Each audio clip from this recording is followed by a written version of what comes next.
بسته‌نگار. کوک دو، سل، دو، فا، سیم اول برابر با سی در تیونر کوک شده. ر ر رم ر دور دو رم ر. این در سی بمول می بمول لا کورون هست. ر ر رم ر دور دو رم ر دور دو رم ر دور دو رم ر دور دو رم ر میف. اینجا یک یک اومدیم پایین. ر میف می رم ر دور دو سی سی دور دو دو دو دور دو سی. هم کاری که از ری کردیم یه پله عقب‌تر از دو داره شکل میگیره. دو دو دور دو سی سی دور دو سی سی دور دو سی سی دور دو سی سی دور. یک یک اومدیم پایین.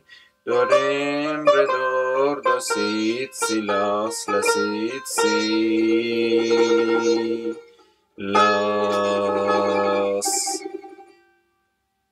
دوم میاد روی سی سی سی سی سی لاس لا سی سی لاس لا سی سی لاس لا سی سی لاس لا سی سی دور دور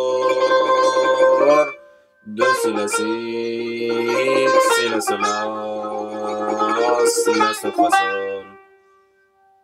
روی گذر برشو از فا شکل میگیره. فا سول لا سی سول لا راست شب راست شب راست ریز سول لا سی دو لا سی. یک یک میه پایین از سول به لا لا سی دو ره سی دو. همینطور از لا به سی راست شب راست شب راست ریز. همه مصرع یکسانه. سی دو ره می دو رم ره.